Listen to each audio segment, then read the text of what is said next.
નમસ્કાર મિત્રો, હું છું ભરતસિંહ સાવડા અને આપ જોઈ રહ્યા છો ભરતસિંહ સાવડા ખોડલ ફાર્મ। મિત્રો, હવે આપણે વાત કરવી છે મગફળીના બિયારણ વિશેની। મગફળીની અંદર જીજેજી 32 અને બીટી 32નો ફોલવો પાડવાનો છે અને કેવા ખેડૂતોએ વાવેતર કરવા, કેવી મગફળી થાય છે એની સંપૂર્ણ માહિતી આપવાની છે મિત્રો। તો હવે મિત્રો, એ મગફળીની વાત કરીએ તો ખાસ કરીને મારે તમને કહેવું છે કે બીટી 32 અને જીજેજી 32 એ શું છે। ઘણા ખેડૂતોને ખબર જ નથી કે બીટી 32 મગફળી અને જીજેજી 32 મગફળી છે શું। તો મિત્રો, બીટી 32 મગફળી નામની કોઈ જાત ઓલ ગુજરાતની અંદર નથી। તમને જે કોઈને મનમાં વેમ હોય તે ભૂલી જજો। બીટી 32 મગફળી જે તમારા ને મારા જેવા ખાલી જેને કોઈને મગજમાં આવી ગયું કે બીટી 32 નામ કઈ રીતના પાડવામાં આવ્યું, તો કે ઉત્પાદન સારું જોવા મળ્યું અને પહેલાંના વખતમાં જે આપણે મીડિયાના માધ્યમથી કાંઈ ખબર ન પડતી અને ખેડૂત મિત્રો ઉભડભાલે જે આપણે ખેતી હાલતી હતી ને, કોક 2-5 જે હોશિયાર ખેડૂત હોય અને એને કંઈ મનમાં વિચાર આવ્યો હોય ને જે નામ પાડી દે ને એની જેમ પહેલાં બીટી 32 મગફળી નહીં પણ બીટી કપાસ નામની શરૂઆત થઈ હતી। અને એની શરૂઆત થઈ હતી ને કપાસ જે આપણે બધાય કપાસ જૂના બિયારણો વાવતા ને એમાં ઈયળનો એટેક વધારે આવતો, થ્રિપ્સનું પ્રમાણ વધારે રહેતું અને એ સમયે બીટી કપાસનું નવું બિયારણ જ્યારે માર્કેટમાં આવ્યું ને એટલે એની અંદર રોગ જીવાતનું પ્રમાણ, ઈયળનું પ્રમાણ ઓછું જોવા મળતું અને એને હિસાબે બીટી કપાસનું નામ સરસામાં વધારે રહ્યું હતું। તે પછીથી આજે જીજેજી 32 મગફળી માર્કેટમાં આવી અને જે બીટી 32 નામ પાડ્યું એનું કારણ છે કે મગફળી કળસી હતી, ખાવામાં દાણો જે ખાવામાં સ્વાદમાં કળસો હતો એને હિસાબે એને બીટી કપાસની જેમ બીટી મગફળી નામ પાડી દીધું છે। અને આપણી જુનાગઢ યુનિવર્સિટીએ જીજેજી 32 નામની મગફળી બહાર પાડેલી અને તે પછીથી કાદરી લેપાક્ષી અને કેડીજી 128 મગફળી આવેલી હતી અને તે 3 મગફળી દાણે સ્વાદમાં કળસી હતી એટલે એનું તેલ કળસું નહોતું થતું મિત્રો। ખાસ તમને ખ્યાલ ન હોય તો કહી દઉં કે તેલની ટકાવારી એમાં 53% તેલ હતું, ઉત્પાદનની દ્રષ્ટિએ સારી અને પાકવાના દિવસો થોડા વધારે હતા। એટલે કે એ મગફળીનું વાવેતર કરવું હોય તો મિત્રો આપણે ક્યારે કરી શકીએ કે આપણે 15 મે પછીથી જે આપણે વાવેતર કરતા હોય ને ત્યારે વહેલું વાવેતર કરવાથી એ મગફળી 130-35 દિવસે પાકતી જાત છે, લાંબા દિવસે પાકતી અને ઉત્પાદનો બીજી બધી મગફળીઓ કરતાં થોડું સારું મળે છે અને એનો ડોડવો જે G20 કરતાં છે ઝીણો થાય છે અને લીસો ડોડવો થાય છે।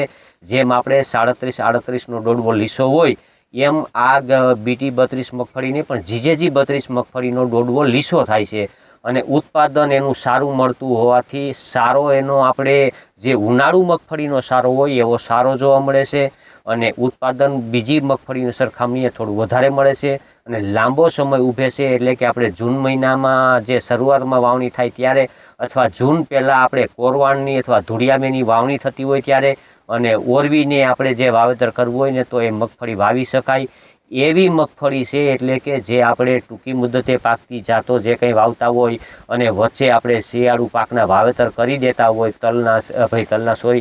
તુવેરના છે, એરંડાના છે, કપાસના એવા વાવેતરો કરતા હોય તો ખેડૂત મિત્રો આ મગફળી એમાં ન વાવવી જોઈએ। અને કોઈ પણ ખેડૂતોને તુવેરનું વાવેતર કરતા હોય અને શિયાળુ બીજું કોઈ વાવેતર ન કરવાનું હોય ઘઉંનું તો આ મગફળીનું વાવેતર કરી શકે અથવા તો વહેલી વાવેતર કરવાની ઈચ્છા હોય ને તો ખેડૂત મિત્રો આ મગફળીનું વાવેતર કરી શકાય।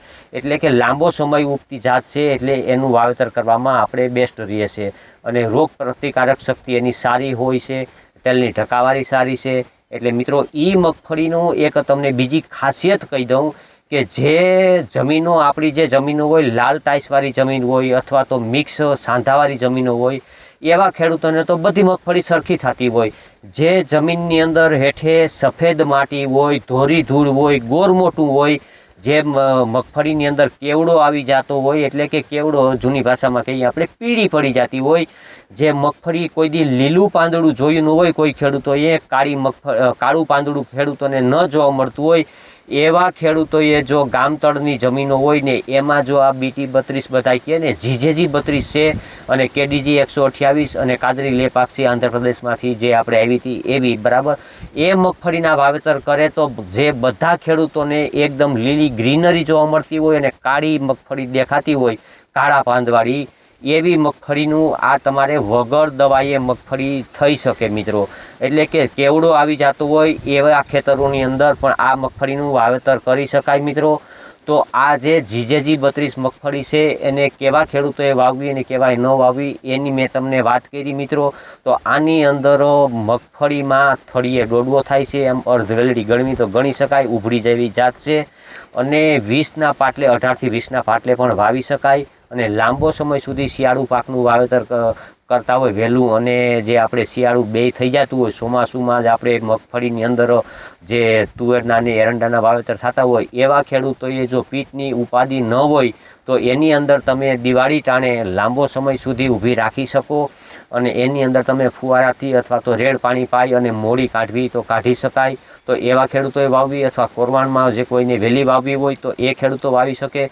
બાકી જો કોઈ ખેડૂત મિત્રોને જો શિયાળુ પિત્ત કરવાના હોય વહેલા બીજા કોઈ પણ, તો ટૂંકી મુદતવાળી વાવી શકાય. અને આપણે વરસાદ લેટ થયા હોય તો એમની ટૂંકી મુદતવાળી કોઈ પણ મગફળી વાવવામાં ફાયદો. બાકી કોઈ પણ ખેડૂત મિત્રોને મેં કીધું એમ કે જીજેજી 32 મગફળી વાવવામાં ફાયદો છે. લાંબો સમય સુધી ઉગતી જાત છે અને રોગપ્રતિકારક શક્તિ સારી છે. અને મગફળીની ખાસિયતો આવી છે. એટલે મિત્રો મગફળીનો સારો એની અંદર બહુ વધારે બગડતો નથી, કારણ કે વરસાદો બધા જે વયા ગયા પછી આપણે લેટ એનું હાર્વેસ્ટિંગ કરી શકીએ અને આપણે ઢૂંઢ વાંકી શકીએ. એટલે મિત્રો જીજેજી 32 મગફળી વાવવાની ખાસિયતો આ છે. બાકી કોઈ પણ ખેડૂતોને વાવવી હોય તો વાવી શકાય. અને એની અંદર જે એના ડોડવા હોય ને એ ફોલી અને તમે જોજો એનો દાણામાંથી જે કોટો હોય ઘી એને તમે કાઢી નાખશો ને એટલે દાણો એટલો કડશો નહીં લાગે, અને એનું તેલ પણ કડશું નથી થતું મિત્રો. અમે પણ એનું તેલ ખાધેલું છે અને એ તેલ કંઈ કડશું નથી ક્યાંય આવતું. એવું કોઈ મિત્રોને મગજમાં વેમ હોય તો ભૂલી જજો. એટલે જીજેજી 32 મગફળી લાંબો સમય માટે વાવવા જેવી જાત છે મિત્રો. તો આ હતી આપણે જીજેજી 32 મગફળી વિશેની માહિતી મિત્રો. તમને માહિતી કેવી લાગી, સારી લાગી હોય તો આપણી ચેનલ સબસ્ક્રાઈબ કરી, લાઇક કરીને તમામ ગ્રુપમાં શેર કરજો.